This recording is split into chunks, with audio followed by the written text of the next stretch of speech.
Good afternoon, everyone. We open today by acknowledging the sacred land on which the University of Toronto operates. Indigenous lands and shores of the planet's largest gathering of fresh water, lands of the dish with one spoon wampum. For thousands of years, these have been the traditional lands of the Huron-Wendat, the Haudenosaunee, the Anishinaabe, and most recently, the Mississaugas of the Credit First Nation. Today, the meeting place of Takaronto is home to many Indigenous people from across Turtle Island, and we are deeply grateful to have the opportunity to work in and enter into respectful and caring relations in community and on this territory. Being on these lands today and continually learning what it means to be good treaty people means standing with the land protectors of Six Nations at 1492 Landback Lane, who are currently standing up to protect their lands and sovereignty against colonial violence and dispossession.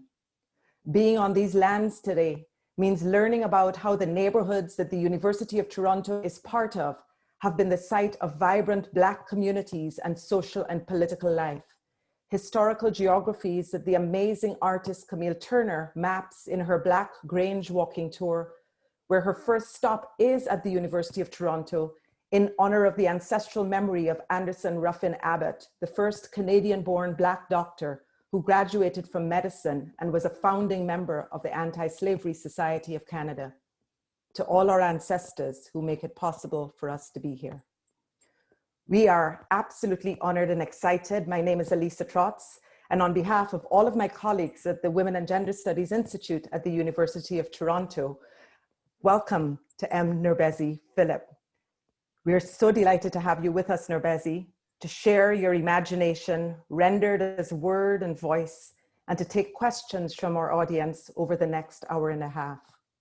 Welcome to everyone who is joining us from around the world to the University of Toronto's Women and Gender Studies Institute Research Seminar Series. In these strange pandemic times, we are able to open the space to create opportunities for new virtual vibrations. And as we're disembodied, and because NOURBESE is going to be speaking into this space, I want to let her know that right now we have 227 attendees. Welcome to our colleagues from Women and Gender Studies and from the University of Toronto and other spaces here. Welcome to our graduate students. Welcome to all of you around the world. I see the poet Mervyn Morris is here from Jamaica. I see Trinidadian Jamaican artist Jasmine Thomas Gervan, who lives in Trinidad and Tobago, is on the call. Guyanese novelist Pauline Melville. Good night. Pauline is here from the United Kingdom. Velma Pollard is on from Jamaica. Thank you all for joining us. Today is the first Hamid Shahidian lecture this term, a series established in memory of the late Iranian feminist scholar who died in 2005 and whose research has contributed to critical approaches in women's studies in and of the Middle East.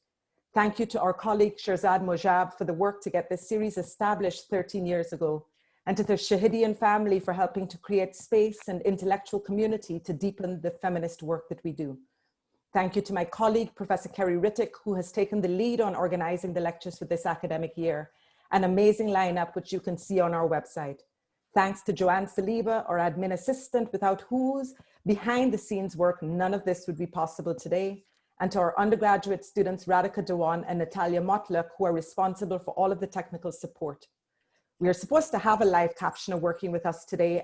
Hopefully they join this call soon. We're still waiting, and we're going to see whether they're able to join us for NOURBESE's talk.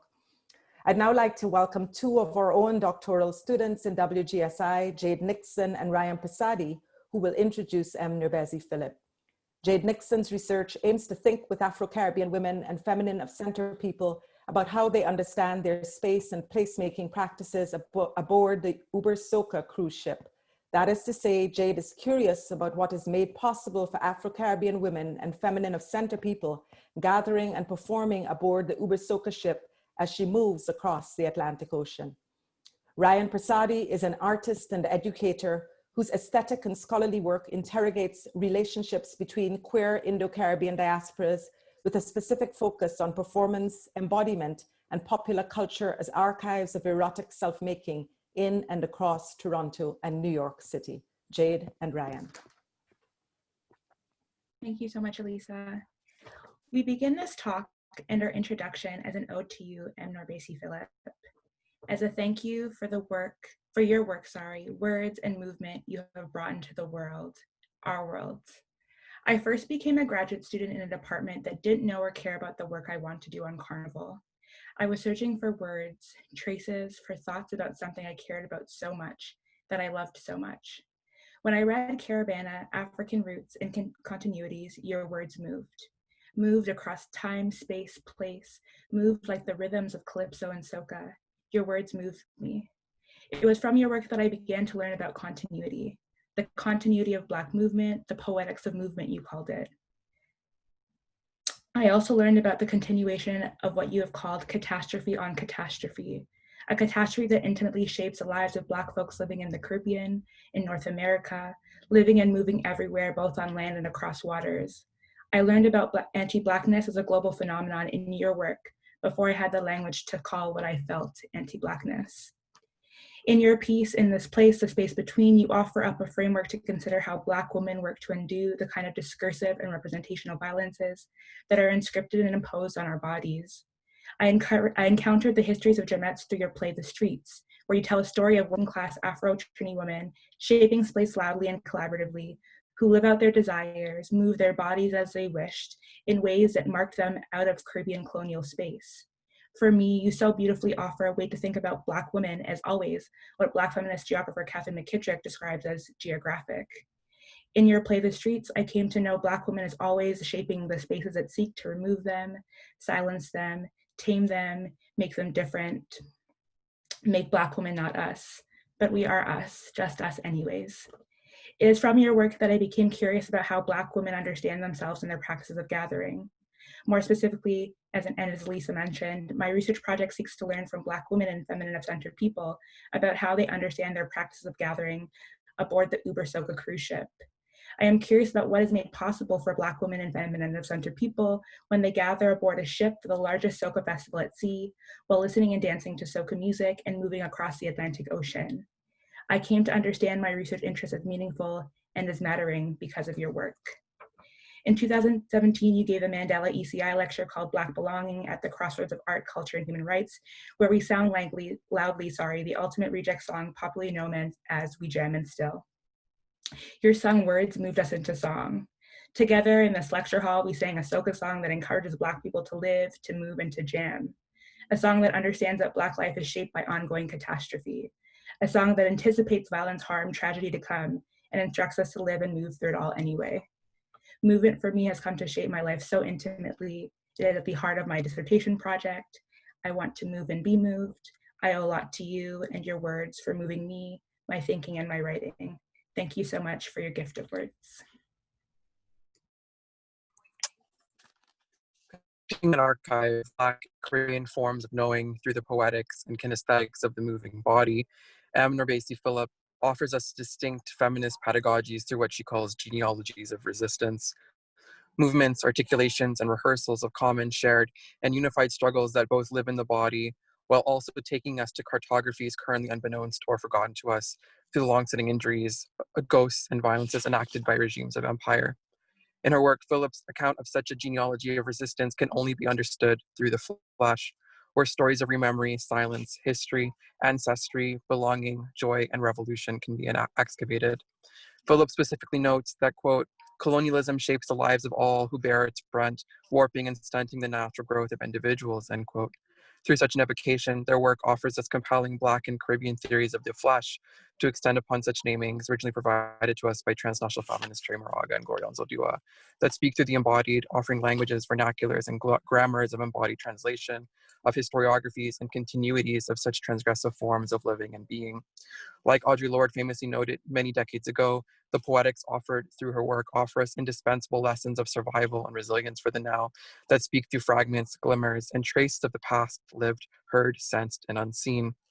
However, the complexity of Philip's work is also particularly located through its temporal multiplicity, where her words allow us to feel, sense, and hear the inscriptions and hieroglyphs of history inscripted within our own bodies and communities and enact in her words a language in one's moving. For emerging scholars, specifically working through the thought worlds and embodied archives of Caribbean genealogies of resistance, radicality, and revolution, The words of NOURBESE Philip help us to imagine, theorize, and reflect upon such choreographies of liberatory mobility. In my own work, the interventions of NOURBESE Philip also offer us lessons of how Caribbean feminisms in particular are ingrained in the land of its subjects. In calling attention to the sounds, sights, smells, and contours of geographies of resistance, we are able to engage ourselves in acts of relearning and rememory that offer us compelling lessons for the struggles we face and the solidarities we must cultivate in the here and now. For many Caribbean feminists and thinkers of popular culture, myself included, this genealogy forces us to turn to the spectacular, to return to practices of resilience that are found in the mundane, the celebratory, the festive, the spectacular, and the sacred. What lessons do Caribbean embodiments and aesthetic expression tell us about our current political moment and the multiple ways we make space, community, and home for ourselves? What important archives do the slave ship, the Sokafet, Carnival, and the Juve Arena offer to us? In excavating their architectures, what stories can be told? How does tracing their roots, routes, trajectories, and movements help us to imagine futorial forms of mobility, freedom, and agency in a time where liberation cannot be felt or sensed? With many of these thoughts and reflections in mind, we are honored and privileged to welcome NOURBESE Philip today. Born in Tobago, Philip is an unembedded poet, essayist, novelist, playwright, and independent scholar who lives in the space-time of Toronto, where she practiced law for 7 years before becoming a poet and writer. Among her published works are the seminal She Tries Her Tongue, Her Silence Softly Breaks, Looking for Livingston, An Odyssey of Silence, in addition to other prose poems, young adult novels, plays, poetry, and essays. She is a title holder of many prestigious national and international awards and has been writer-in-residence at several universities. She is also the 2020 recipient of the Penn Nabokov Award for Achievement in International Literature. Her talk today is entitled Gasp, Experiments in Radical Hospitality. Please join us in welcoming today NOURBESE Philip.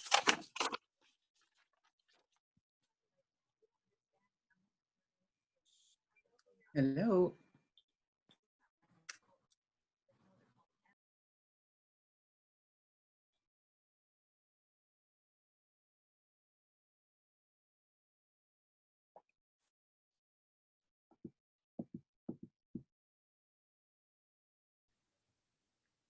Hello.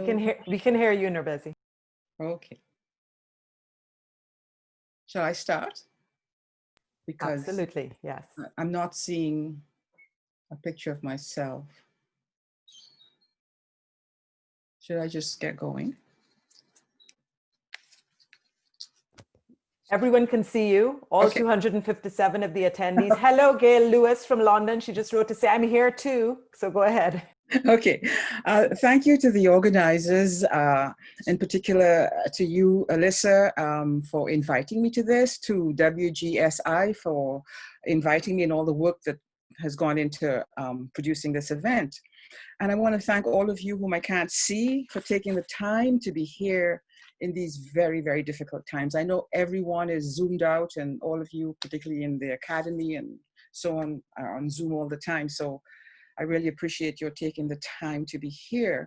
Couple more comments. I want to just shout out some people who I think are there. Faisal, Richard, Velma, I haven't seen you in ages.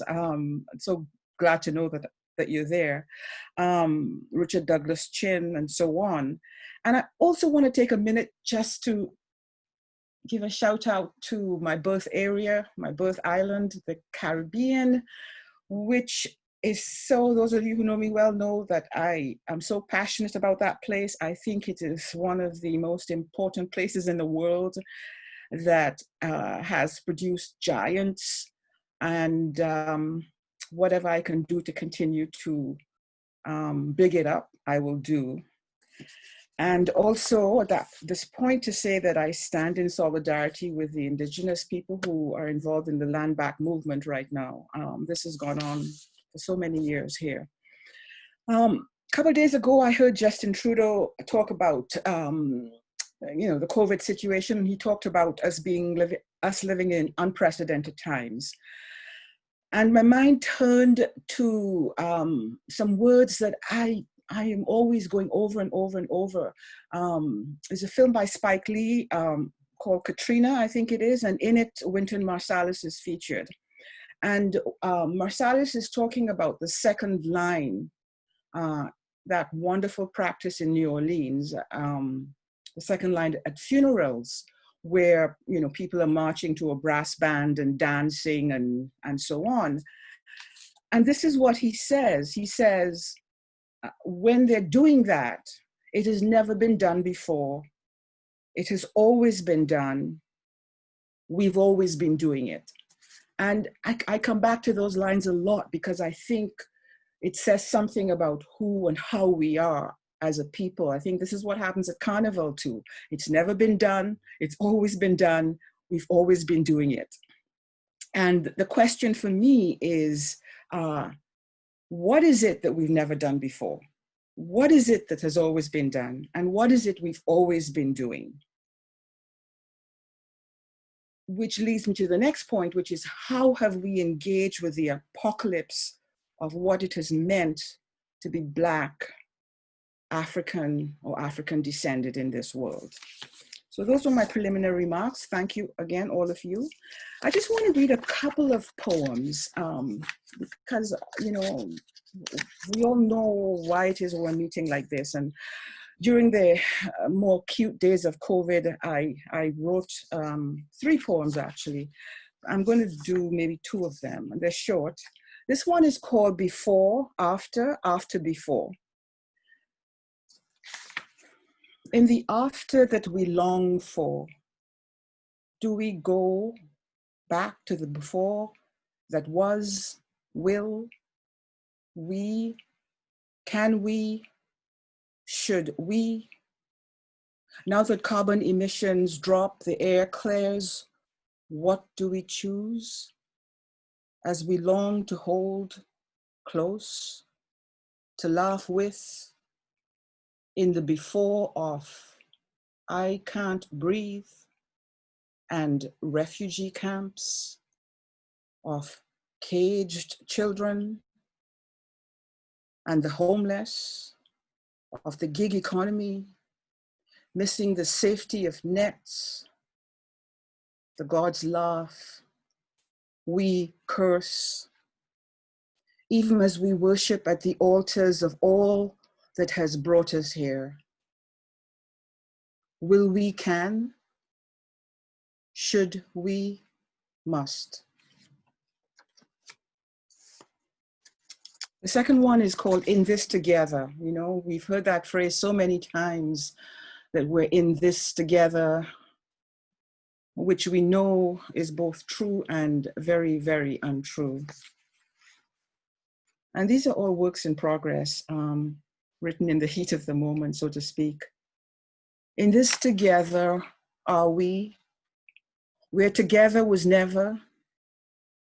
In this together of dollhouse condos at millionaire prices, rocketing rents that never return to. In this together where there are banks for food and banks of money for those who have too much and care too little. In this together where rents quarrel the young, the poor, the worker into small, smaller, the smallest of rooms at prices that have taken flight. Nor was in this together present in gently gentrifying neighborhoods, corporate welfare, and bank bailouts. In this together of boil water advisories, grassy narrows, and forked tongue treaties. In this together of fracking the earth, in this together of drill, baby drill, in this together of the burning Amazon, in this together of the melting Arctic, in this together of the death of coral reefs. How are we in this together? In this together of the hold was where self found we.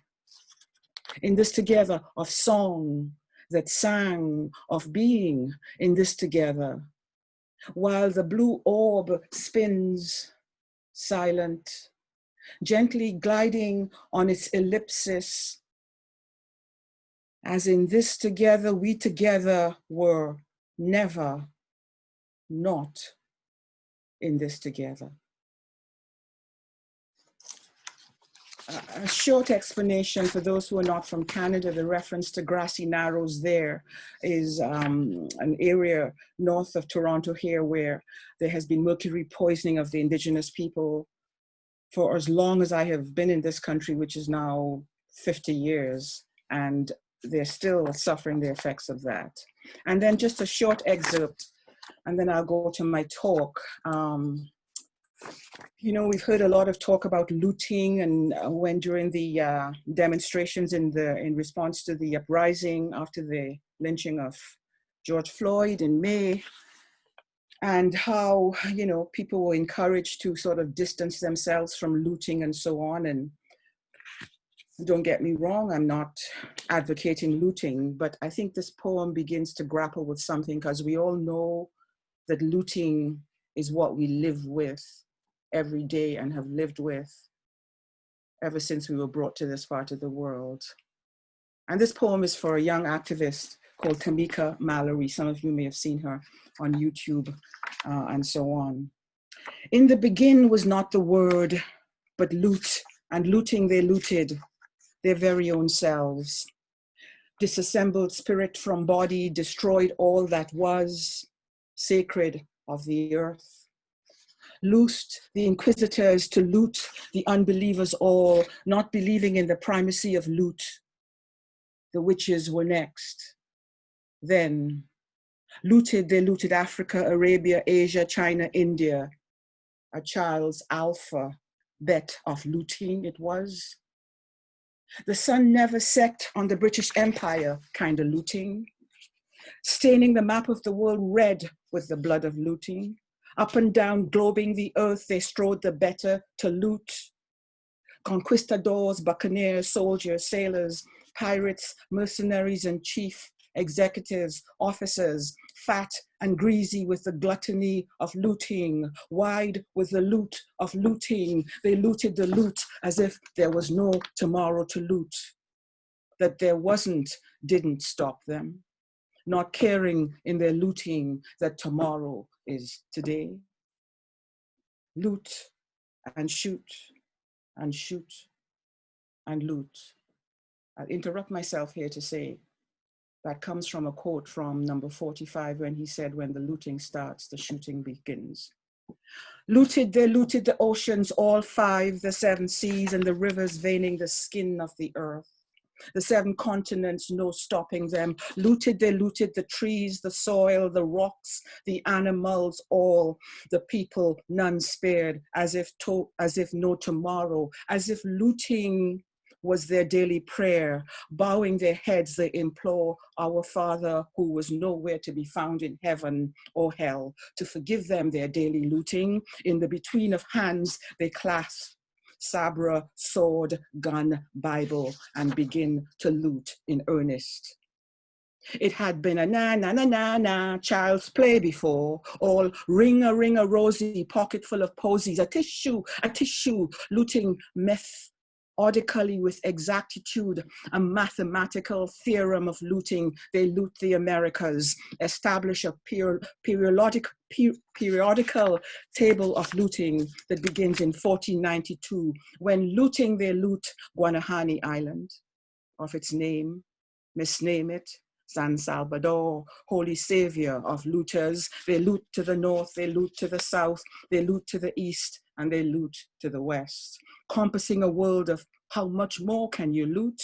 They loot the concavity of the Caribbees, the Antillean basin of grave grief, and the possibility of infinite. They loot the wombed Gulf of Mexico, the islands spiraling down through the looting they call in history and peace, remembering. Looted, they looted Taino, looting, they loot Carib, looting, they loot Arawak. Shoot and loot, loot and shoot. They loot the have-nots in 2008, give to those who have always looted, devoted acolytes of the gospel according to loot. Observe the religious precepts of looting in 2020 as COVID stalks the land, and looting loots us of the quotidian, our very lives. Shoot and loot, loot and shoot. And looting, they loot our history, they loot our culture, they loot our ways of being. They loot and loot and loot, leave us naked. But they who looting loot still will not yet done looting. Loot and shoot, shoot and loot. I'll end there. That's an excerpt from a much longer poem on looting. Thank you all for listening. This talk, GASP, Experiments in Radical Hospitality, start with two epigraphs. The first from Hannah Arendt. Women and slaves belong to the same category and were hidden away, not only because they were somebody else's property, but because their life was laborious, devoted to bodily functions. The second is from Saidiya Hartman. Natal alienation is one of the central attributes of the social death of the slave, and gendered and sexual violence is central to the process that render the Black child as byproduct of relations of production. We all begin life in water. We all begin life because someone once breathed for us until we breathe for ourselves. Someone breathes for us.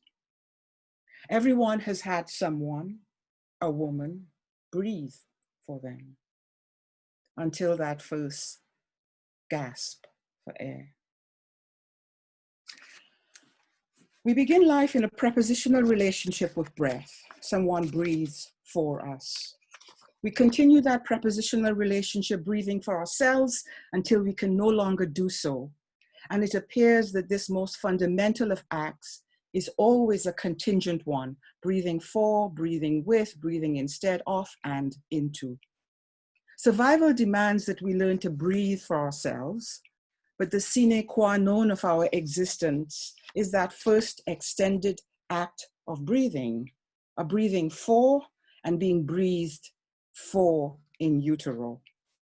We can perhaps call it a form of circular breathing or even circle breathing.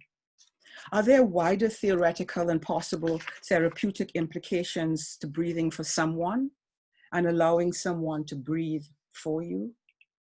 Further, how do the prepositional modifications change these implications?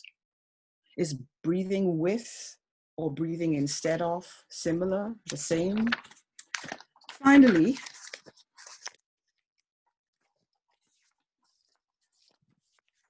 while I breathe is semantically complete, its completion would not be possible without that original prepositional act of breathing for, someone breathing for me. These are the thoughts that surface on reflection a few months after listening to the brilliant poet and academic Nathaniel Mackey's inaugural Creeley lecture at SUNY Buffalo in spring 2016. In the moment, as I listened to him, my memories ran along parallel traces, thinking of my own very different arc of coming to voice and therefore breath. And I was not going to go into this, but given how many people from the Caribbean are listening, I want to share this. My memories take me back to my early years in Canada and the beginnings of my very tentative presumption that I might have something to say to others, that others would listen to or be interested in hearing. As I listen, I'm conscious of a heightened awareness of the flexing of empire, both old and new, and the very different trajectory of my writing life. I recall how my concerns as a young lawyer poet were held fast by the residues of the British Empire. I read the British poets, Andrew Motion and company, mostly male, the Caribbean poets and writers, mostly male, most if not all of whom were understandably oriented towards England. Brathwaite's pathless, harbourless spade with Sahara dust on her feet, trying to find a place to land in the shadow of empire, epitomized the plight of the formerly colonized. Winter, Walcott, Lamming, Césaire, CLR James, and St. John Pearce. These were the writers who engaged my imaginative and still incipient poetic life during those years. In my then still unimagined role of writer, poet, determined by a colonial childhood, where we, the descendants of the enslaved, sang of Britons who never, never, never would be slaves. One aspect of the mental luggage I had brought with me to Canada was important. However, one had to engage with a polity, with one's society, and be a part of the struggle for liberation. The writer as public intellectual, long before the term became fashionable, it would throw a long shadow over my writing life. It seemed to me in those early days there was no one to follow here in Canada, the literary tradition among Black and African descended people appearing very different from that of the United Kingdom, the United States, and even of the Caribbean. George Eliot Clark has argued that the sermons of Black Nova Scotia constituted a literary tradition here. And while I acknowledge that, but I was talking about a much more conscious tradition. I had heard of the novelist Austin Clarke, but not of Sonny Ledoux, whose brilliance was too quickly cut short. A pulse of joy at discovering, and of course Sam Selvon was there, but he was British. The brilliant poet, I'm talking now about the writers in Canada, the brilliant poet Claire Harris, but what was she doing all the way out in Calgary? So locked was I in my Toronto-centric mindset. Meantime, the Jamaican oral tradition was exploding in the United Kingdom into the dub sounds of Linton Kwesi Johnson, Benjamin Zephaniah, as well as in Toronto with the dub poetry collective of the dub poets, Lillian Allen and company, whom I might add were not considered poets at that time by the League of Canadian Poets. They had attempted to join and had been rejected. This at a time when in the UK, they were writing reviews on Linton Kwesi Johnson. Just interesting wrinkles in how these post-colonial or these colonial countries, not very post, function. In the tunnel of memory, I enter as I listen to Mackie. I remember the Four Horsemen, the Canadian Poetry Group, Steve McCaffrey, B.P. Nicol, Paul Dutton, Rafael Barreto Rivera. They used to rehearse on Bloor Street, and I don't know why I heard about them, and I used to go and sort of listen to them and so on. I continued to practice law while I was trying to write poetry. At that time, Canada allowed me a certain freedom both to explore what appeared to be the negative space around me and to consolidate a commitment to the aesthetics of that aching, arcing archipelago of islands, the Greater and Lesser Antilles, better known as the Caribbean, a commitment which I think would have been more forcefully challenged in national spaces like the US, perhaps less so in the United Kingdom, but both of those spaces have a longer and more consciously developed traditions of Black writing.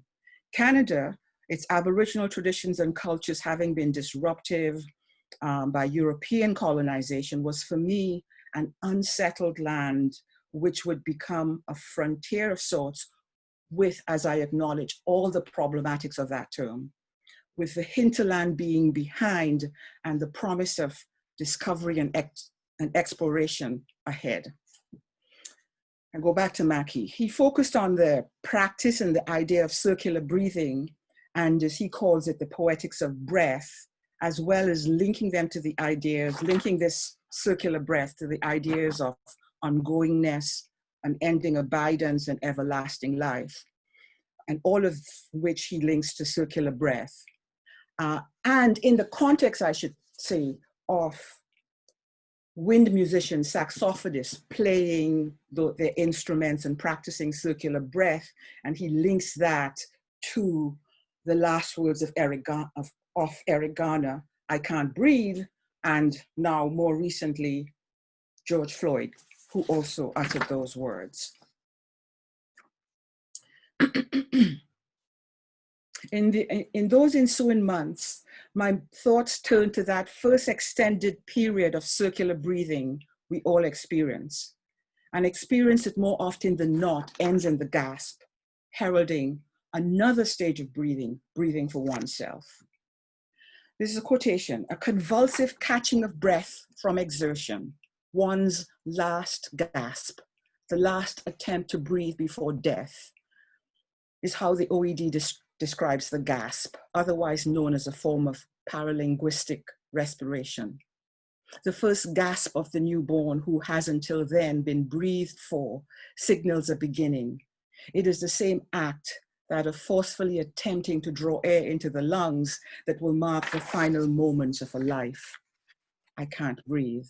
The last words uttered by Eric Garner as he lay dying on the New York sidewalk, also by George Floyd a few years later, as he lay under the knee on May 25th, 2020, of a police officer, squeezing the life out of him. I can't breathe trying to, quote unquote, write poetry in a foreign land. It meant that I had to find my own tradition and learn how to breathe for myself. Once again, each of us has had someone, a woman, breathe for us to keep us alive. Each of us has allowed someone, a woman, to breathe for us. Our coming to life dependent on an other breathing for us, a form of circular breathing this. Circle breathing, circle breath, circling breaths, breathing for the other. Could we perhaps describe this process as an example and expression of radical hospitality?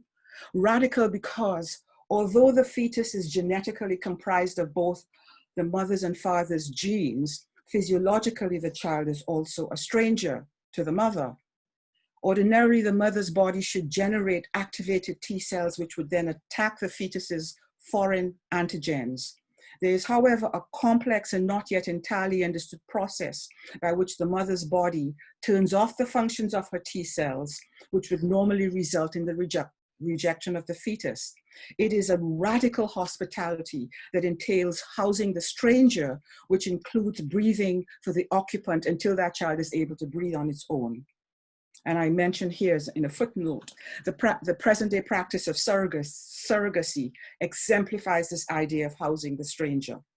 The process elaborates a complex act of acceptance of alterity. Hannah Arendt's idea of natality as a universal founding principle proves useful here, less for its focus on the idea that we are all natals who begin life as individuals, who are then welcomed into a web of quote unquote, a web of human relationships, which is, as it were, woven by the deeds and words of innumerable persons, by the living as well as by the dead, end quote. It is an idea that the institution of chattel slavery immediately confounds and complicates. The forced breeding of enslaved African women, not to mention the forced impregnation by white and European masters, Atwood's Handmaid's Tale notwithstanding, immediately disrupts her model, Arendt's model, of us arriving into a world that welcomes us and where family and community are somewhat intact with links to the past. But it is her attempt, instead, her attempt to use the idea of the universality of birth, natality, as generative of possible alternatives, symbolic, theoretical, therapeutic, to the erasure of the female body in general that interests me as a model.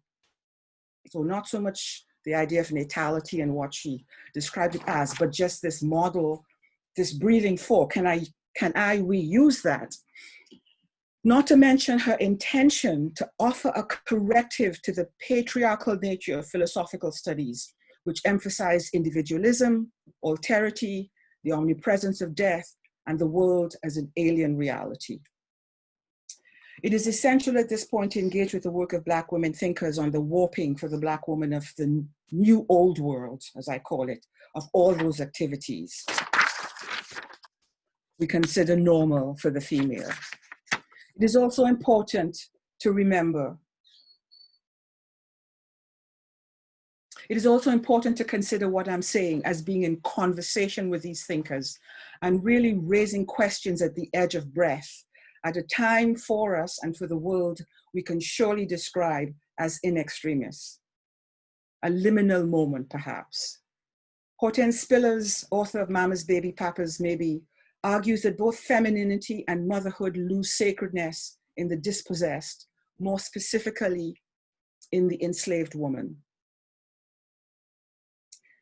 And I am not so much pushing beyond the sacred, and I'm trying to think about the cellular, which is, to my mind, still sacred, and also epigenetic. I'll come to that later.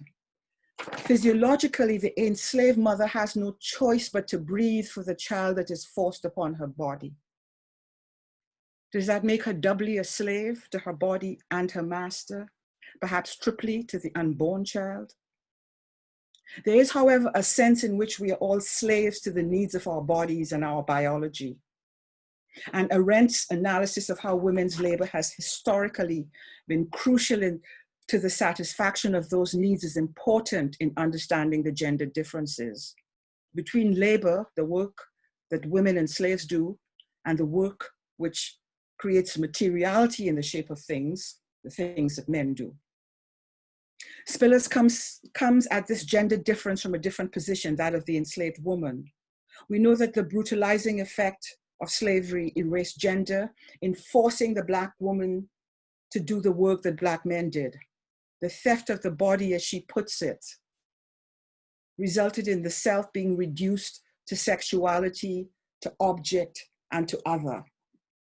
It behooves us to remember at this point that in the early days of slavery, plantation owners in the Caribbean were being encouraged to import Black women. And I talk about this in my essay, Displaced, the Space Between, where you see documents where they are encouraging the owners to import African women so that they can keep the men more satisfied, and that would lead to a reduction in marriage and running away and so on. We also need to remember that that the US became virtually self-sufficient with respect to its enslaved populations fairly early on compared to the Caribbean and Latin America, and begins to replicate itself through breeding rather than importation of enslaved bodies as happened in the Caribbean.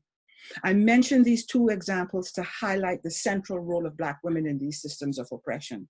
Saidiya Hartman, another seminal thinker about these issues, and with which this work is in conversation, writes, even the unborn were conscripted and condemned to slavery and figured into the reproductive calculus of the institution.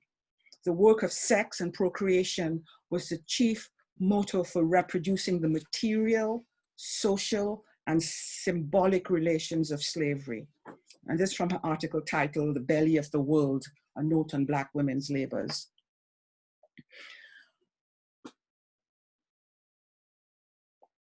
Alyssa, can you see me properly? Yes, absolutely. Okay, because I still can't see myself. I'm just seeing your name there, so it's a little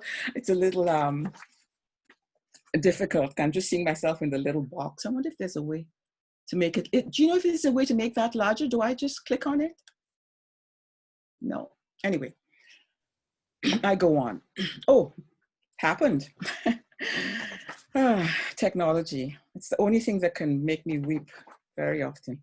Many scholars and writers talk of the slave ship, in particular the hold, as being a womb of sorts, or perhaps an unwomb, birthing intolerable pain and what? Perhaps all we can say is that it births intolerable pain and pain and pain and breath. Perhaps the breath of the other, perhaps forcibly engendered, perhaps already lovingly engendered before embarkation. What do I mean by that sentence? What I'm referring to here, the breath of the other, perhaps forcibly engendered, that so many women entering those slave ships would have been pregnant either through love, their partners, or through being forcibly raped by their overseers, the people who were manning the slave forts or the traders and so on. I quote Glissant here in translation. What is terrifying partakes of the abyss, 3 times linked to the unknown. First, the time you fell into the belly of the boat which dissolves you, precipitates you into a non-world from which you cry out, this boat is a womb abyss. This boat is your womb, a matrix, and yet it expels you. This boat, pregnant with as many dead as living under the sentence of death. It's from Poetics of Relations. And there's a song I've been playing a lot recently, Buju Banton's Buried Alive, you know, where he says, was buried alive, but I'm still breathing. I'm alive, there must be a reason I'm alive. I would sing it if I didn't so not trust my voice. It sort of has kept me going in the last few days quite a lot. And Christina Sharp observes that the disfigurement of maternity, quote, turns the womb into a factory reproducing Blackness as abjection, and turning the birth canal into another domestic middle passage from Into the Wake.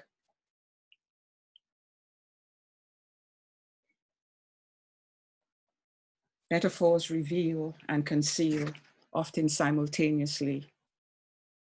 And I wonder whether the metaphor of the womb, the belly, the birth, so powerfully and tragically apt as a way of conveying that which can never be fully told, might not be simultaneously pointing us to something else. Birth, however, does not necessarily entail survival or life. It can be harsh, difficult, brutal, or isolating. I want instead to focus on that period before birth and the practice of breathing, breathing for or allowing someone to breathe for you. The idea of the mother breathing for the fetus is commonplace, but bears repeating. Oxygen from the air the mother inhales is cycled around to the fetus, and the carbon dioxide from the latter returns to her and is exhaled in a circle or circling of breath. Riffing on Arendt's theorizing of natality, this process of shared breath, strength, and dependency becomes useful for me as a model of community and connectedness in a more female-centered, embodied, symbolic universe. How then do we begin to think about shared breath, circular breath, or circle breath in the context of force, historical, enslavement, and the more contemporary practices of exploitation? Mackie, to go back to him, brilliantly uses the example of the horn player, primarily male, and his use of pneumatic breath, often in the form of circular breathing, in the playing of his instrument, and builds on that idea within the contemporary context of the precarity of existence for African Americans in the US today. However, in light of the seminal and formative role played by gay and trans women in the formation of the Black Lives Matter movement, I would argue that it becomes imperative to lodge this poetics of breath, to borrow Mackie's phrase, in the Black female imaginary.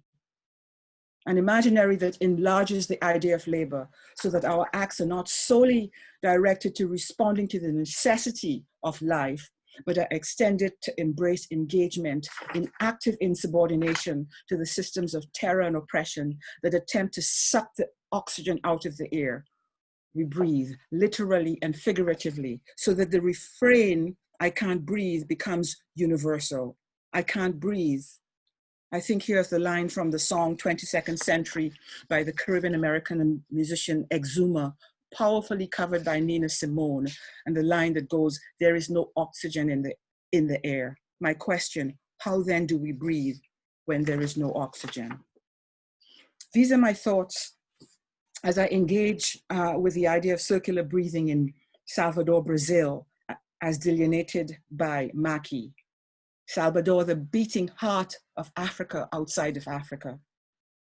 These are the unremembered rememberings that beat around my head and enfold me as I witness the profound power of Black women in community, most of them whose lives are very hard.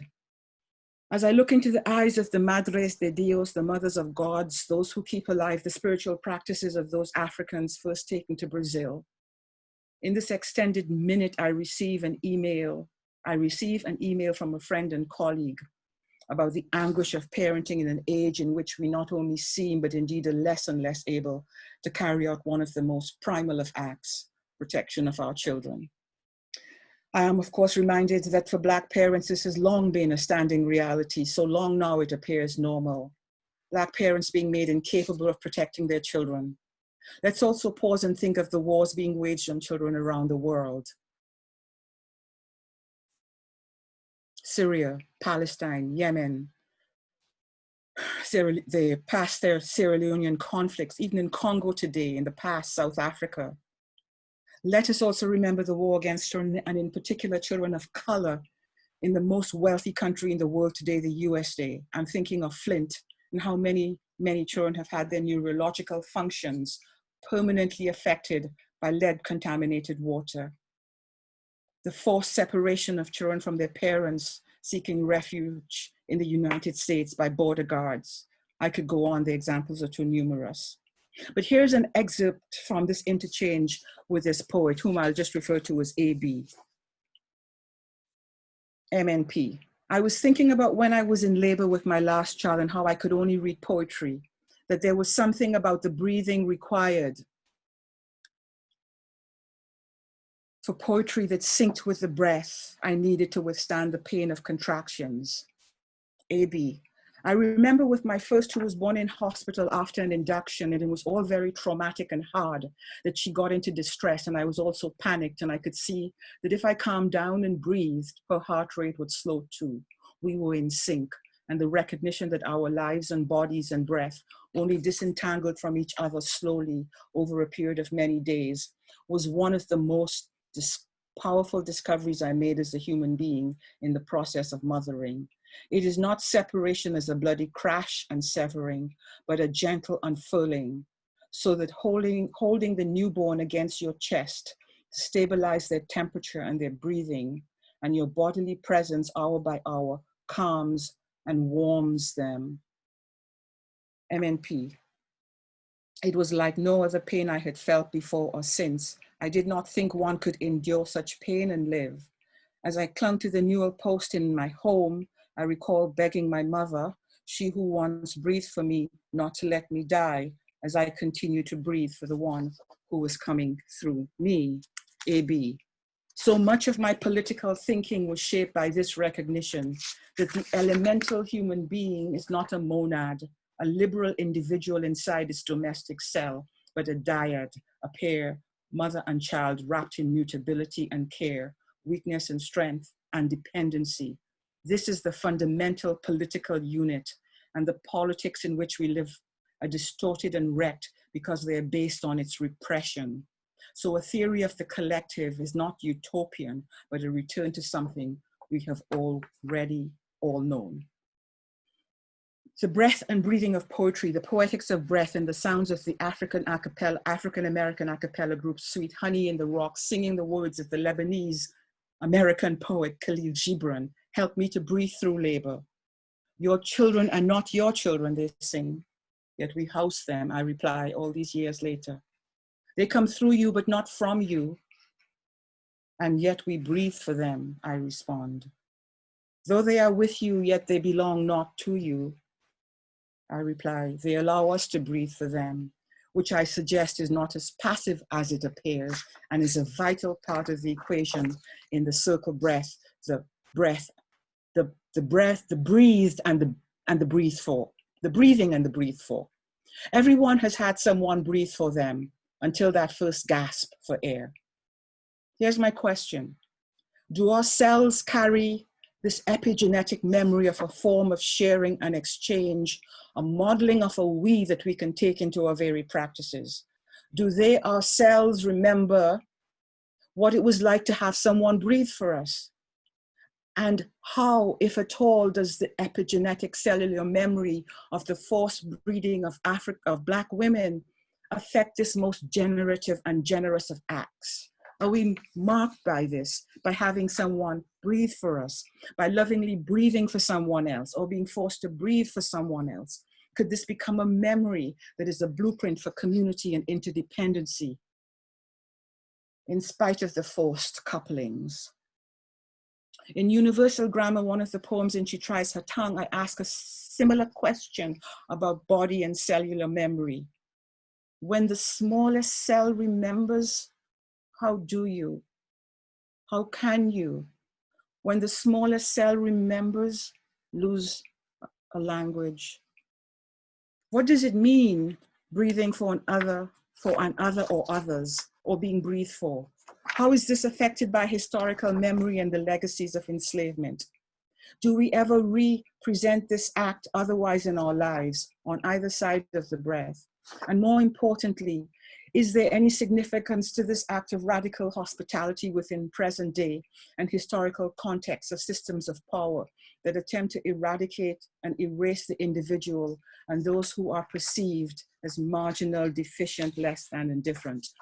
And there's a quote I want to read here from Judith Butler, it was from the New Statesman, September 2020.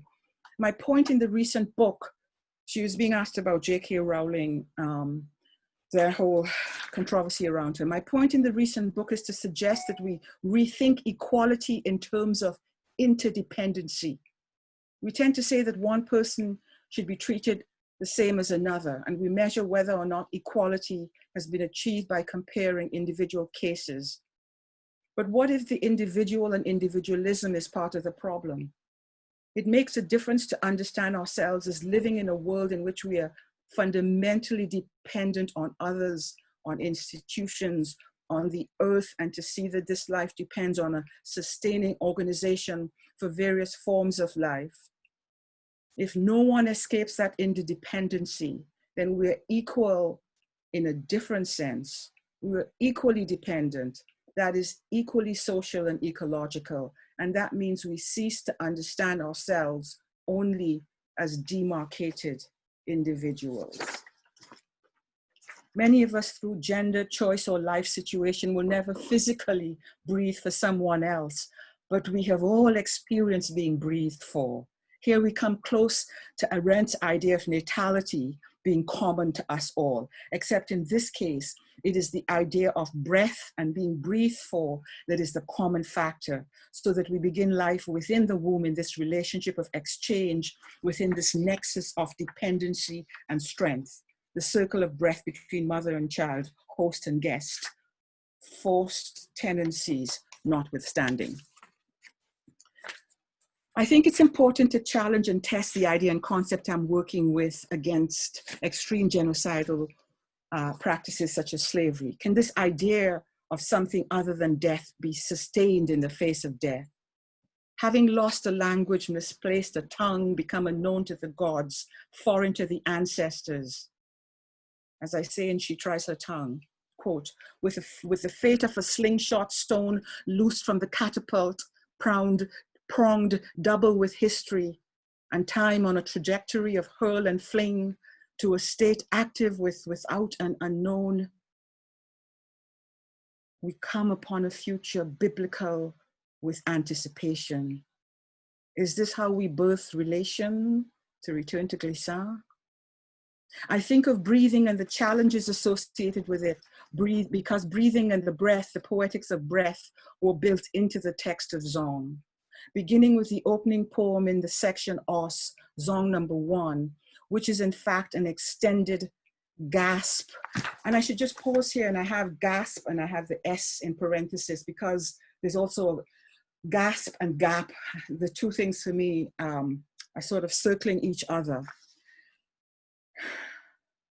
In that poem, it's really an extended gasp or series of gaps or gasps for air, paralinguistic respiration as you struggle to survive being thrown overboard from the slave ship Zong. The last attempt, to quote the OED, the last attempt at breath before death. Wah, wah, wah, wah, te. The layout of the following 4 sections, Sal, Ventus, Ratio, and Ferum, is determined by words or clusters of words seeking and finding a space in the line above so as to breathe. They can never come directly below another word or word cluster, and there's a constant moving upwards to the surface of the previous line for breath and for life. So at this point, I'm going to ask if we can have the 3 slides, so those who don't know the text can understand a bit more clearly what I'm talking about there.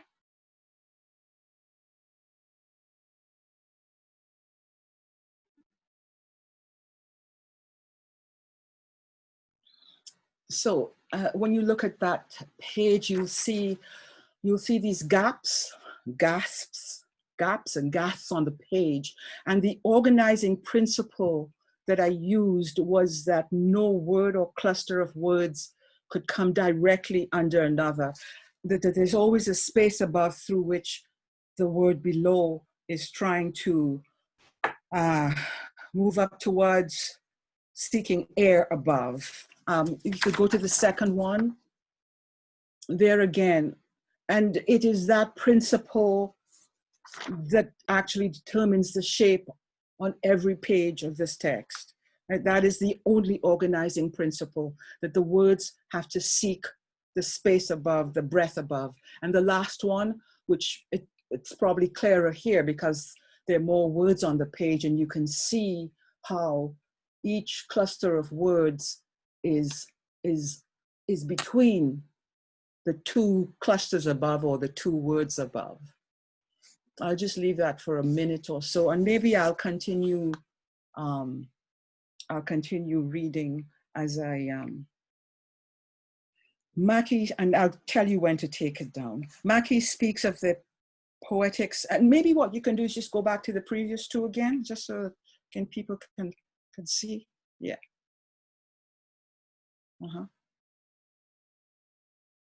Second one.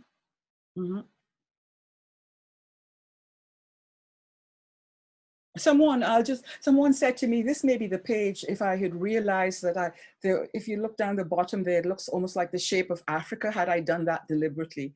And no, there was no deliberate attempt to shape the page. The only organizing principle is the search for breath. And then the third one. And you can leave this here and I'll tell you when to. Mackie speaks of the poetics of breath, Glissant of the poetics of relations. I think of the poetics of the fragment, which Zong illumines. Fragments driven pneumatically by the energy of the often gasped breath in the spaces that enfold the fragments. Spaces that may be gasps or gaps in breathings or breathings out, or simple holding of the breath. Holding of the breath. I embrace the poetics of breath as well as the poetics of the fragment, given that each breath we take is a fragment of the larger breathing and breath of the universe. And together they create the poetics of relations. Each gap and gasp carrying the potential of a universe. Someone, a woman, once breathed for us. We allowed someone once to breathe for us. You can remove the poem now.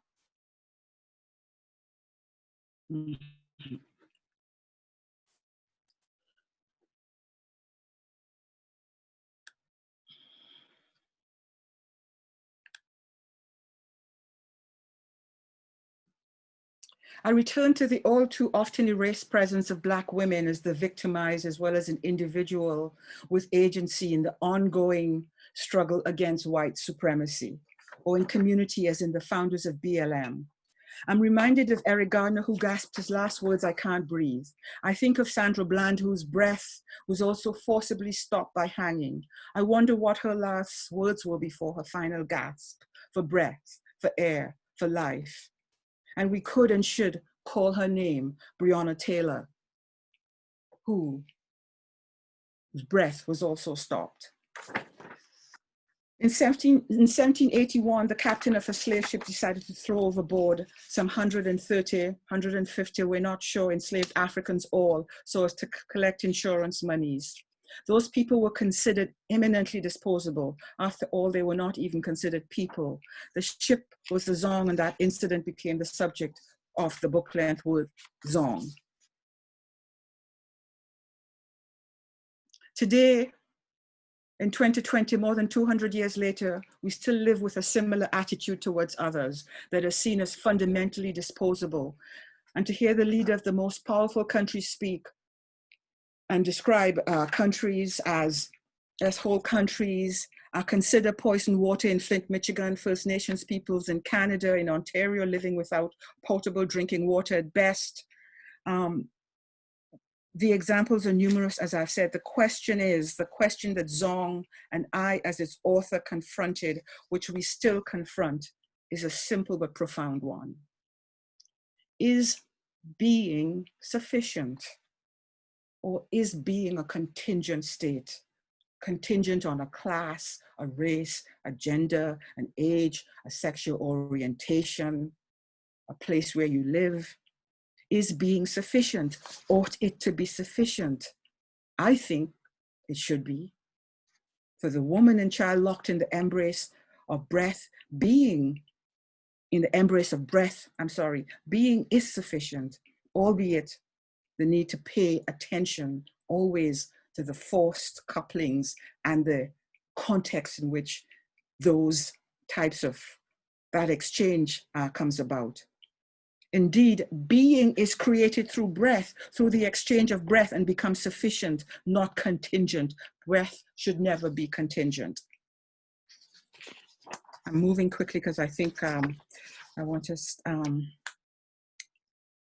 yes, I need to engage this very quickly. I did not initially understand the gaps or gasps in the text that I had written. What was I supposed to do with them? They had to be there, but how would I honor them, respect them? What was their function? Does anything happen in the gasp, in the gap? Does it function like a rest in music, which is never passive and often filled with tension? Is it the first or last gap or gasp, or both? Is it a space of potentiality, a space and place of birth, or place of death and dying, or both? Is the gasp the domain of Eshu, that powerful figure in the Yoruba spirituality practice of Ifa, which represents potentiality and eternal possibility, which is the womb, forced plantings notwithstanding? In my attempt to see through the darkness, I sense the presence of Sylvia Wynter, a beloved and formidable thinker and foremother. I think of her because what I grapple with is how to evade the binary thinking that Western humanist thinking has boxed us into, even as we rightly resist the more destructive aspects of its manifestations, racism, sexism, and the plethora of ills that bedevil us. I have this quote that I want to just quote from her. The emergence of our third episteme has been the basis on which we've been challenging our liminal labeling as Negro and the Afro-Christian episteme in which it was grounded. However, the autopoetic power upon which this challenge is based is not enough to break the pattern of dependence on the Western episteme and write the new one into being. And, you know, again, this is a quotation that I keep coming back to and trying to wrestle with. And I had a short exchange with Catherine McKittrick about it. And she seems to think that Wynter has answered it in some of her other writing. And some of you out there may have an opinion about that. But what I am thinking about is my poetry, Sylvia, the demonic ground that she conjures up, borrowed from physics, becomes for her a possible tool with which to attempt to escape the ordered recycling of the binary. My poetry and my breath, the poetics of breath, the poetics of the fragment and gasp and relations provide a way in or a way out. I say more of that later. Is the place of the gap and the gasp potentially the place of the demonic, the place of potentiality, where the human, as praxis, as she puts it, can come to be in relation, if only momentarily? Is it the place where the poetics of the fragment, the poetics of the breath, and the poetics of the relations all come together? Each space being a gasp and gap of potentiality, a crossroads, the domain of issue, a gasp or gasp, a gasp in a gap of time. And at this point, I want to very quickly move to a writer. Some of you may know him, Ashon Crawley, and he has a work, I believe he's queer. He has a work called Black Pentecostal Breath, The Aesthetics of Possibility. I have a few quotes from him, which I think is really fascinating because he is looking at, you know, the Black church and the Pentecostal way, you know, and the catching of power, as we call it in the Caribbean, going into trance and so on. And he's analyzing that in a profound way. But what I found quite wonderful was how some of what he was saying was resonating with what I was talking about, breath, bringing being into existence. So they're just a few quotes. He says here from this work, The Pentecostal Breath, Black Pentecostal aesthetics, rather than a turn to the new, is the production of otherwise. I think that otherwise is the demonic ground. It's the It's the othering that we have to find, because as Lord says, we can't use the master's tools to destroy it. There has to be something else. I think jazz plays a role in that, but that's a whole other discussion. I think jazz offers that possibility in another discipline. Anyway, the Black Pentecostal aesthetics, rather than a turn to the new, is the production of otherwise, shows the sending forth of otherwise possibilities already enacted, already here. Remember what I opened with Marsalis. We've been here before. This is new. We've always been doing it. So we turn again to the picking up of sticks. That's something that he's talked about. It interests me, my note here, interests me because it sounds like what Winter calls the demonic. My margin note, my mind turns to Bourdieu again when Crowley says this. In each instance, what goes unremarked, what we might almost but not consider marginal to the retelling, is the way one had to keep on breathing, panting for such a narrative occurrence. Narratives of escape, narratives of escape collectively are simply one figuration of the ways in which air, breath, and breathing are important considerations for Black performance. And then in the margin, my mind turns to Bourdieu again. Was buried alive, but I'm still breathing. And he deals with some of these narratives of escape and so on. Then another one, air is an object held in common, an object that we come to know through a collective participation within it as it enters and exits flesh. The process by which we participate in this common object with this common admixture not only must be thought about, but must be consumed and expelled through repetition in order to think. The always more than double gesture of inhalation and exhalation is a matter of grave concern given the overwhelming presence of air as shared object, the overwhelming presence of breathing as shared common performance. He is extending for me, my notes, that idea of something shared, something common. Here it is again, that idea of exchange when he says, and what is held and given away? Remember what I talked about in terms of being breathed for. What is held and given away? What is involved in reciprocity of gift and exchange is air through the performance of breathing, that which animates the flesh and makes it move. That which animates the flesh, that is what happens in utero. Breath is animating flesh. Almost done, as we say back home. Here, very interesting. I'm sure many of you watched Aretha's funeral and saw the Clark sisters singing. And it's interesting, I wrote a very short piece. There's a moment when they perform, the Clark singers are gospel singers, and there's a sound that one of the singers makes. And I had written, before I even read Crowley's work, that abyss of the hold. At Aretha's funeral, I made reference to these sisters. There's a point at which one of the sisters is singing alone, and the sound she makes, Crowley would call it whooping. He talks a lot about whooping, is a sound that so many try to imitate today in music.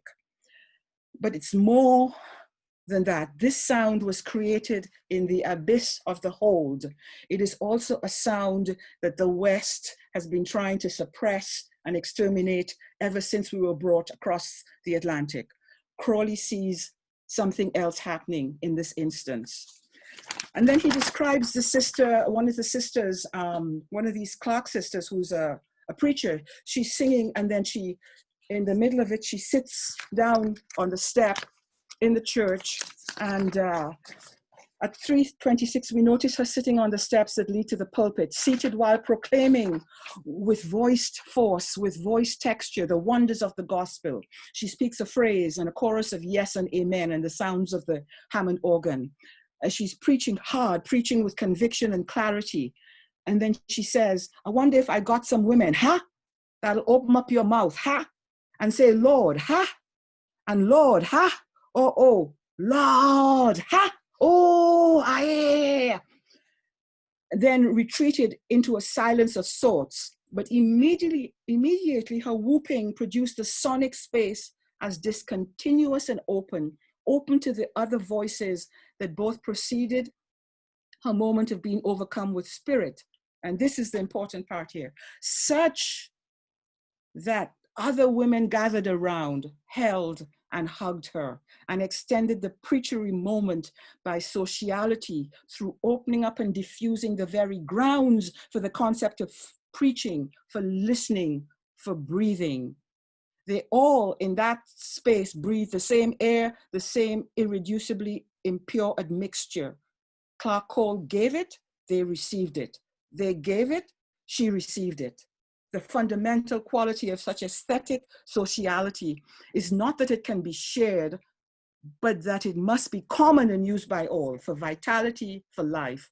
This sharing in and as commons enacts violence against any form of marginalization and oppression. I'm not happy with his use of the word marginal, but I'll let that go. So I'm just going to wrap up a couple others because I think I've gone on long enough. But I'm sorry, Alyssa, if I've taken too much time. Finally, I just want to end reading Zong together becomes a collective breathing for the already born, the already dead, and all ready to be born Africans on board the fated Zong, who having entered the water, continue to breathe across time, history, and silence through us, who in being willing to fall off the edge of the world into the unknown, the abyss that is the gap and the gasp on the page of history, give them a second life. Words surface into spaces created for them, strangers all, but made by us family through this most fundamental of circle breathing. I can't breathe, I will breathe for you. I can't breathe, I will breathe for you. I can't breathe, breathe for me. I can't breathe, I allow you to breathe for me. I breathe for you, you allow me to breathe for you. And if we can breathe for those forgotten by history, those who are unremembered, surely we can breathe for each other now. And can we build incrementally on the potentiality of this act in our personal relationships, our groups, our institutions? Can we build on these impulses and gestures that suggest, and that we know deeply in our bodies? We know this, as Crawley shows in the way we perform our lives. As we perform our lives in Carnival, in you know, the wonderful young student who talked about finding something about the way women, Black women, Caribbean women perform their lives in the Caribbean. We are not monads. We come into life in relationship that is sometimes made more difficult by exploitative conditions, or relationship that is destroyed by institutions like slavery. But at the core is relationship, or its potentiality. Someone, a woman, has breathed for us all. We have all, each and every one of us, and this is not to be underestimated, allowed someone to breathe for us. What can we do with that? What are the possibilities that lie in that? Can we reaffirm the exchange of life that is at the core of breath? Thank you all very much. NOURBESE, thank you for that stunning and moving and poetic journey. We have still about 260 people on the call, which is amazing. We are going to go for another 20 minutes because NOURBESE has actually agreed to take a few questions. But I wanted to first, before we move to take about 2 or 3 questions from the audience, invite NOURBESE to read an excerpt from Zong, which I think really sort of underlines so much of what you've talked about today in relation to breath. And as I ask you to read it, I'm just going to let the audience know that every year here in Toronto in November to commemorate the anniversary of the massacre of Zong. There is usually a collective reading that takes place in a public space, in a park. As a result of the pandemic, that obviously is not going to happen this year, but it will be online, which means that people can join it from around the world. The information is not public as yet, but if anyone is interested, please write NOURBESE at zongglobal@nourbese.com. We're going to put that in the chat, zongglobal@nourbese.com for details. And if you look at her website in a week or two, the information will be there. So before we go to a few questions, I'm just going to, and we have quite a few in, so apologies to all of those that we're not going to get to. I'm going to invite NOURBESE to close by reading an excerpt from Zong. So I'll read from the page that was up there. And just very quickly about the annual reading. I'm trying to work out the tech. As I said, tech can bring me to tears. I'm trying to get someone to do that. And I'm hoping that we can have the readings over beginning on the 30th of November. And over the massacre lasted for 10 days. So we will read a portion of the book each day for those 10 days. Send your thoughts and best wishes that I can make it happen. So this is from page 63 of Zong. Found a rose full and Africa.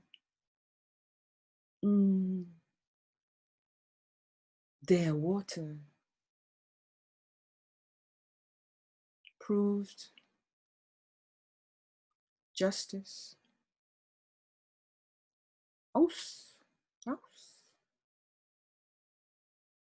Danger.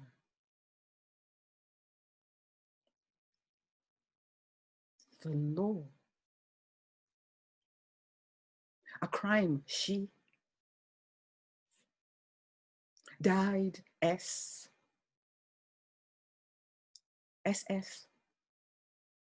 O S O O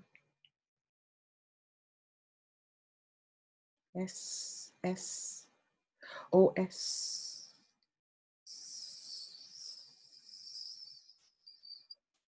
O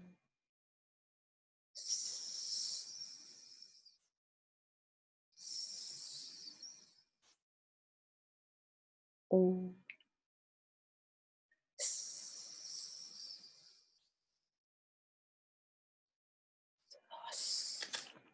Os Os Os Os Os Os Os Os Os Os Os Os Os Bone Bone Us Os Us Os Bone Bone Us Us Os Us Us Us Os Us Us Us Os Os Us Save us Os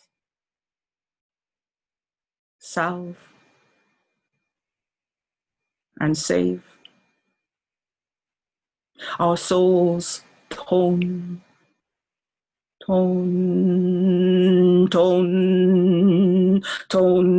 and turn the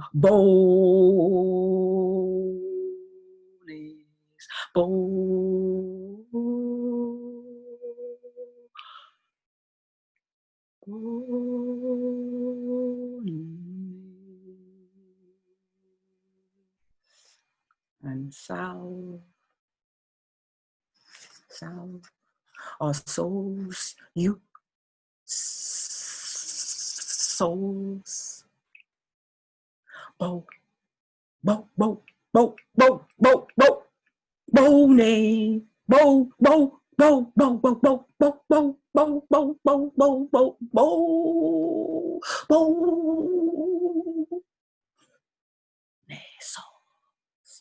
salve the Slav.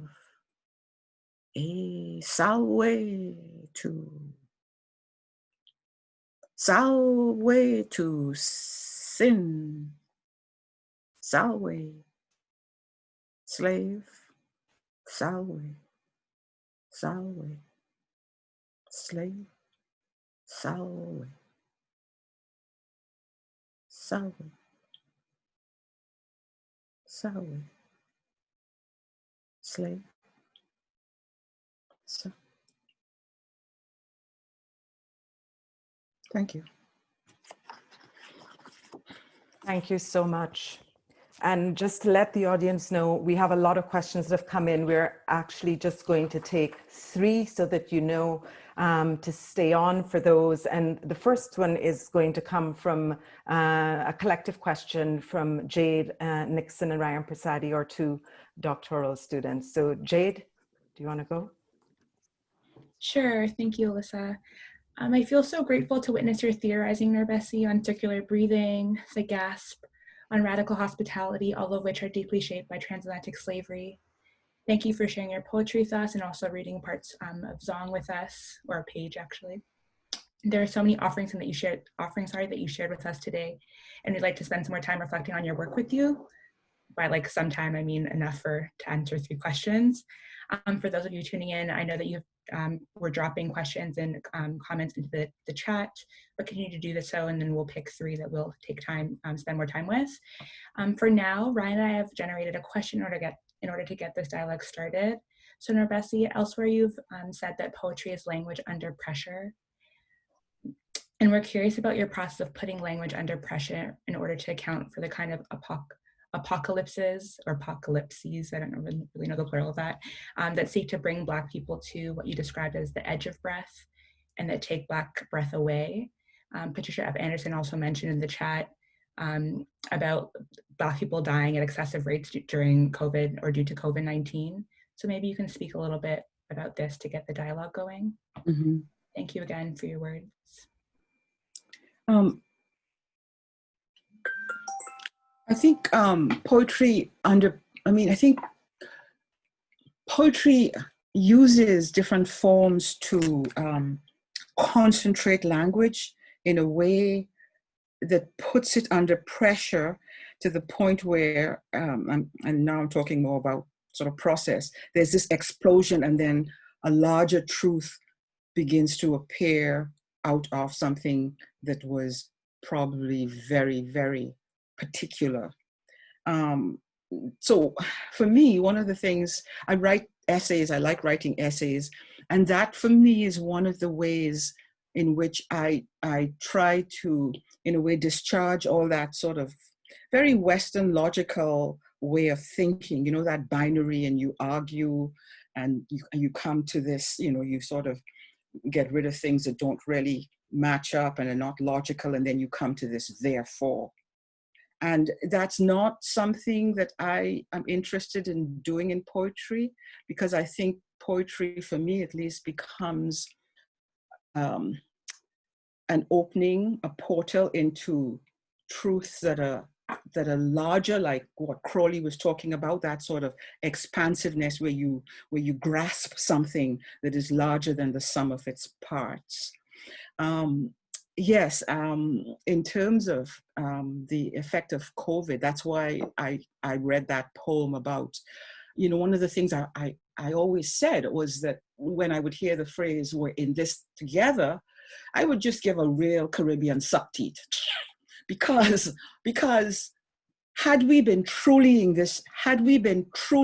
this together, we would not be in this together. And what I meant by that was, had we been living in systems that truly valued and nurtured us and not treated us as disposable beings, then and that treatment is lodged in a certain ethic, a certain logic, a certain way in which the world has been set up and organized. So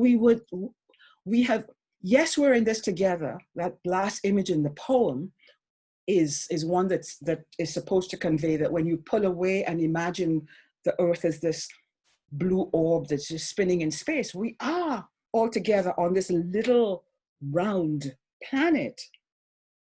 But as you approach and come closer, there's a way in which, no, we're not in this together, because these systems have been set up so that certain people always bear the brunt. And one of the things that comes to mind is, I always say, I think the expression Black Lives Matter is a wonderful expression, But I think one of the things that I sometimes think that people who are not Black and who don't really get it is that the reason why we have to say Black Lives Matter is because Black lives have always mattered, but for the wrong reasons.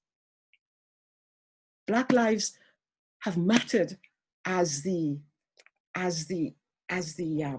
stuff that is fed in to those systems that grind people up. Going back to the slave trade, the economic system we live with today had its infancy, began during the time of slaving, where you use promissory notes and so on. That's the system we live with today. So we are deeply implicated, like our lives have mattered to them, but for the wrong reasons. That's why we now have to say today, Black Lives Matter. So, and the only reason that I have some concern about it is that I think, some people may not know that our lives have mattered only too much, but for the wrong reasons. To run the mills, to run the plantations, to do all the work that no one wants to do, and so on. So that's how I would respond. It's not really an answer, but just to continue the conversation. Thank you, NOURBESE. We're going to take two or three more. This one comes from Jean Keating. And I hope you guys don't mind me saying your name. We're in such disembodied space, so it's good for NOURBESE to know who's out there. Jackie Alexander is on the call, and she does not get internet from Tobago, NOURBESE, so somehow she was able to dial in. Hello, Jackie. Jackie, we're so happy you're here. Jean Keating writes, I'm an Afro-Caribbean woman, second-generation Trinidadian, licensed attorney of the Ontario Bar turned writer. That sounds like a familiar trajectory for you, NOURBESE. Needless to say, your words and your story resonate with me deeply. In Zong, your visceral grappling with displacement and your rhythmic reorganizing of language and the law collapse the structures that work to keep people like me on the fringes. And yet, those exclusionary institutions of power, law, education, words, seem to be gaining momentum. How, as artists and advocates, do we ensure that our art contains the same remedial power as that which we claim in the courts? Just read the last sentence. How, as artists and advocates, can we ensure that our art contains the same remedial power as that which we claim in the courts? Mm-hmm, mm-hmm.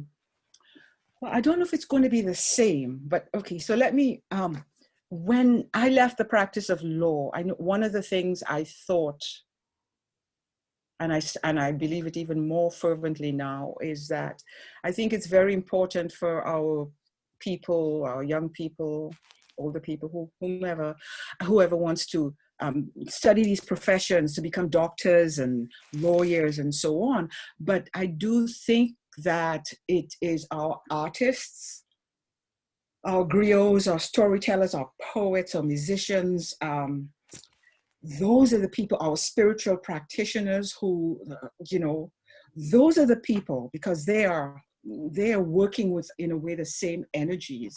They are the ones who have been charged with the healing of us as a people. I really believe that fundamentally. That is the work we do. Those of us who feel that they're called to do this work. And we do it in a variety of ways. It can be, as I say, painting, dance, and so on. But piece. We're putting together these stories that have not been told, have not been heard. And through that, I think that will contribute to, I think, a larger healing.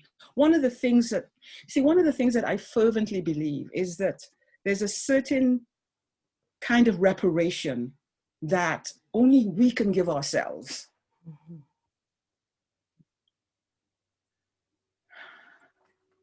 And for me, that, in terms of Zong, like when we do those durational readings, or when I read Zong and read other work like that, there is a way in which I feel that we are repairing something within ourselves that no other person can give us. Mm-hmm. Money is not going to fix that. No amount of money in the world can deal with any of this. But I think that we have to be about a certain kind of reparations for ourselves, that we need financial help to get some of those things done, absolutely. But there's certain things that only we can give ourselves. So I don't know whether I've answered your question, because, you know, you say like, how can we have the same? I don't want the same, because the same, you know, like what we're comparing it to has not proven to be of any use to us. In fact, when I was in law school, I remember thinking, you know, like, how can I respect this thing? You know, as a lawyer, you're supposed to, like, you swear to uphold the law. It's one of the oaths you take. And I remember thinking, but this was the same system that said that I was a thing.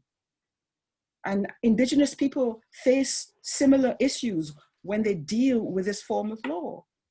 You know, and those are some of the hard questions. However, having said that, and this may relate to what you're saying, I couldn't have written this poem if I hadn't studied the law. Because what I understood from having studied law was that when a case moves through the system, you know, we just had all the stuff about the US Supreme Court, and we have our Supreme Court here. By the time the case gets there, and you as a lawyer know this, all the messy human stuff has been squeezed out of it. And the only thing that's going to the Supreme Court is, you know, this little micro aspect of the law.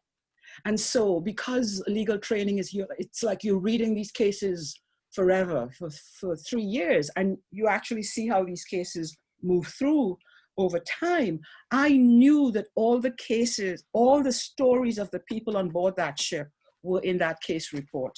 And the case report, for those who don't know, is like certain cases will actually be reported and they're published so that lawyers can go and look at these precedents, because our law is based on precedent, what happened before.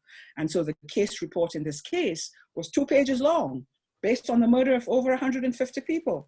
And it just said, oh, you know, these people said this and these people said that. And the challenge was, how am I going to, finally I thought, how do I break and enter this text? How do I commit a crime on this text? Because I knew the stories were in that text. Mm-hmm.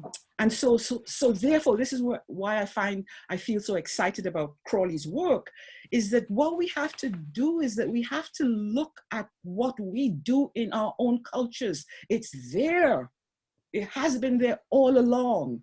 We find different ways of talking about it, and it's modern and so on. Yes, we have to do that. But the theory is in our practice. Always has been. Mm-hmm.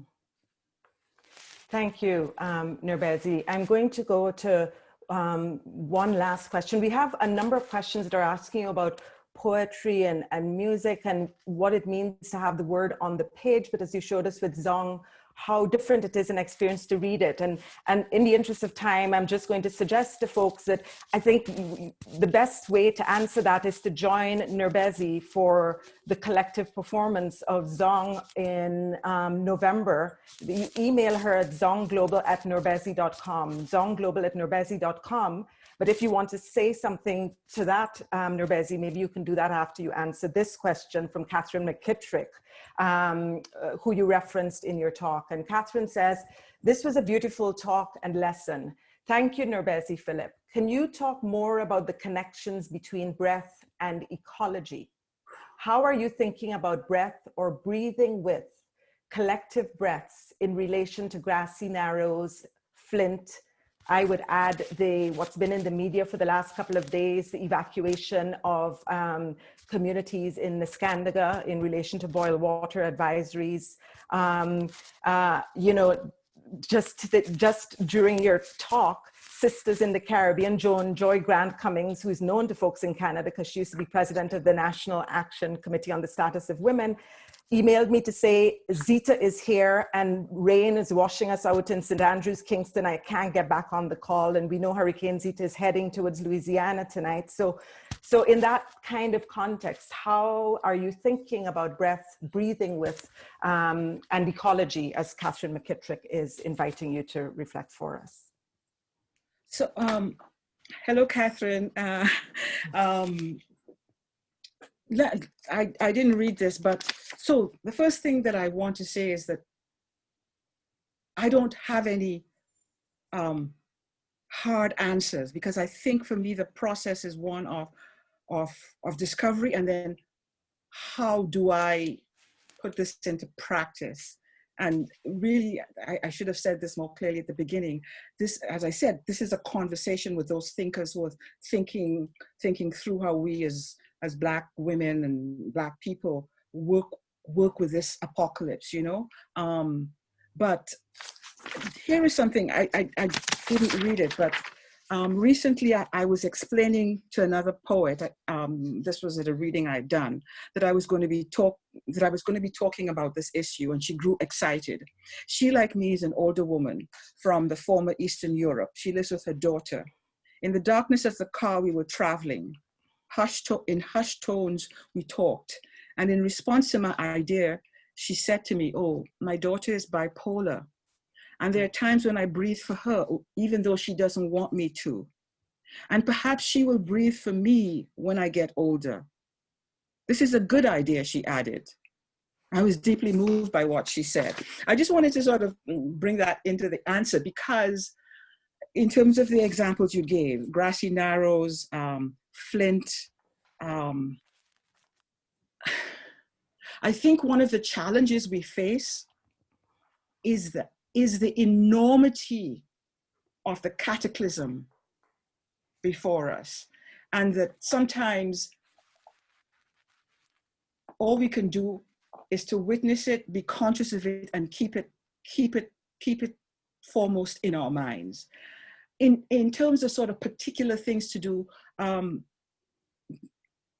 maybe going out to Grassy Narrows, maybe asking Indigenous people, what can we do as people who are on this land that is also your land? How can we breathe with you, alongside you, not breathe for you in this case, but how can we add our breaths, our voices, knowing that even though we do that, sometimes nothing happens. And the reason why I say that is that I recently was saying to someone, many of us remember before the US and its allies went into Iraq, 4 million people took to the streets in London against that war, and it still went ahead.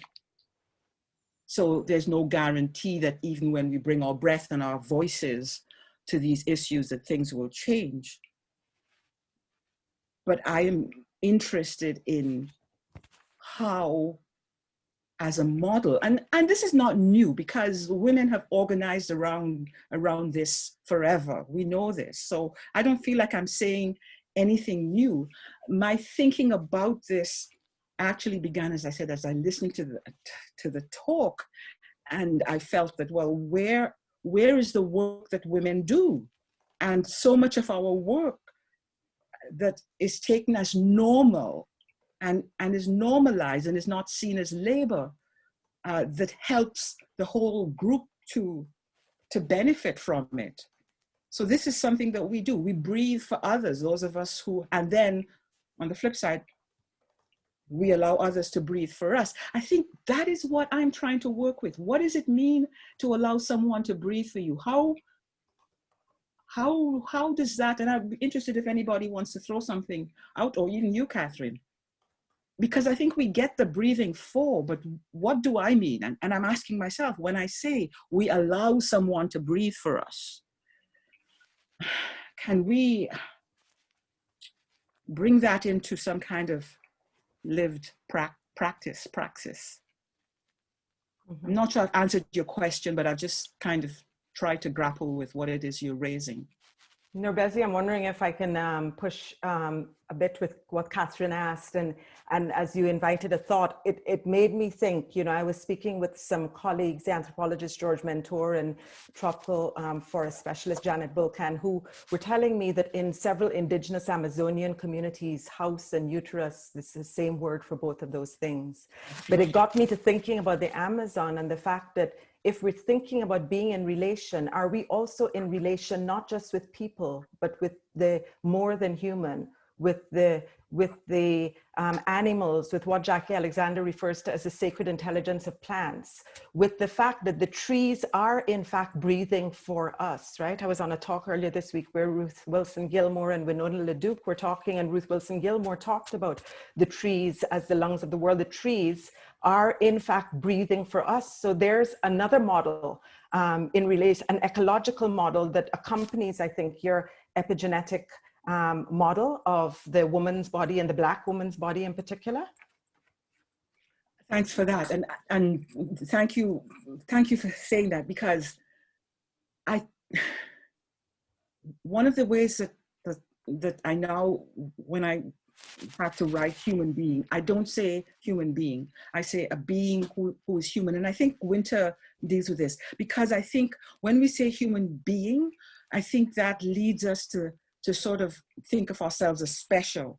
But if I think of myself as a being who is human, then implied in that is the sense that there are other beings who may not be human, but who are also being. And I think that's what you're talking about. And I absolutely, absolutely agree with that. Mm-hmm. For me, I mean, for instance, very important, there were some years ago when I was quite depressed, and just every day, if I went for a walk, there's a ravine just north of where I live, if I went for a walk out there, it really helped me. When I came back, I was not as depressed as when I left. And I'll tell this small anecdote. So often when I walk through that ravine, I'll be listening to tapes and so on. And you know, the Aborigines of Australia have this practice where they go walkabout, and the landscape actually talks to them. Mm. And there's a wonderful book called The Spell of the Sensuous, in which they talk about driving through the landscape. And there was an Aboriginal man in the car, and he began speaking very, very rapidly.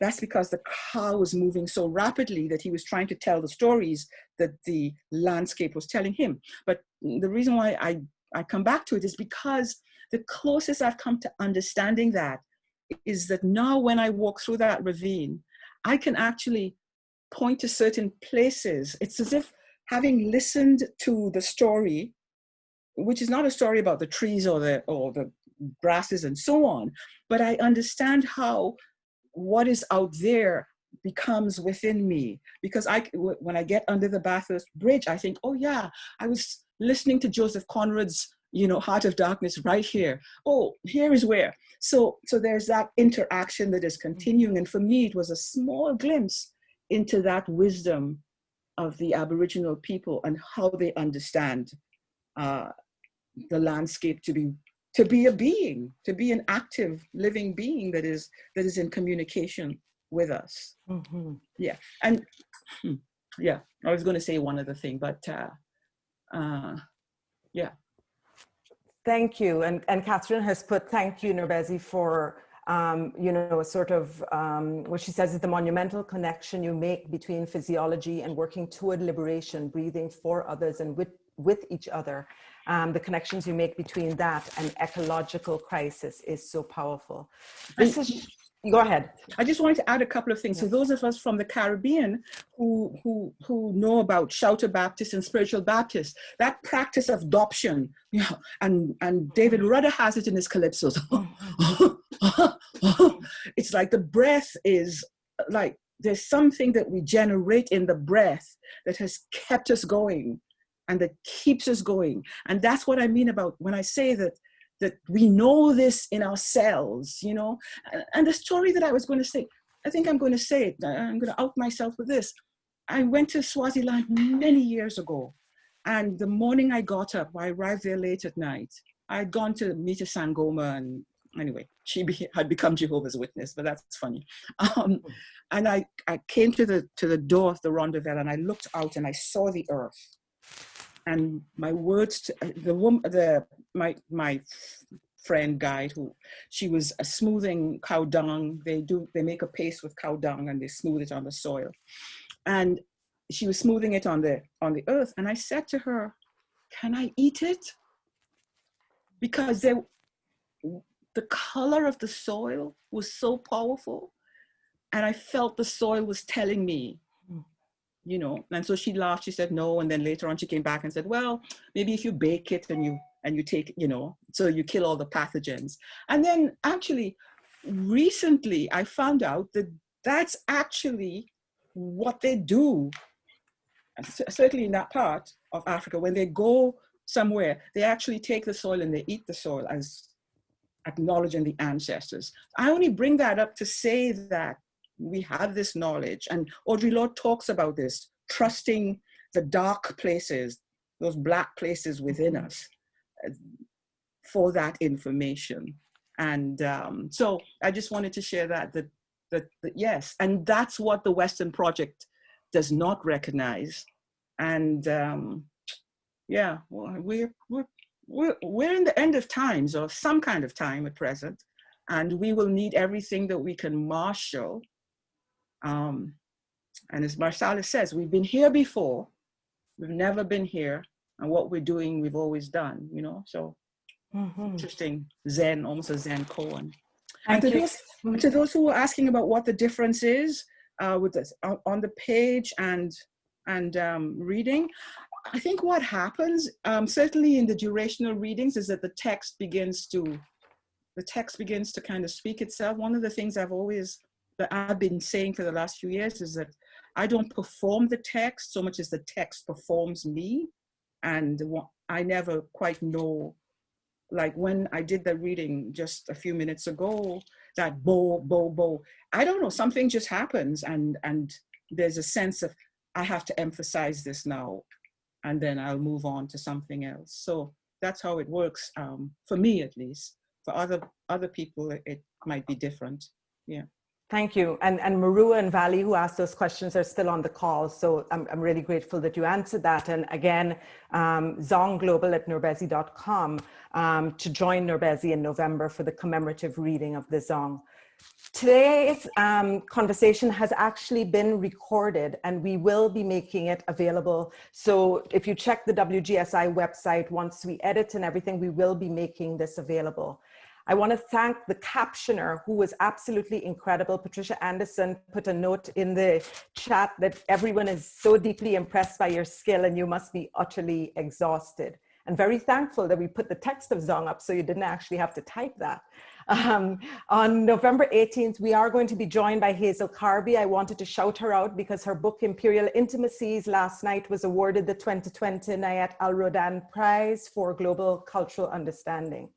NOURBESE, this has been an absolute gift. We are capturing all of the comments and the questions to share with you.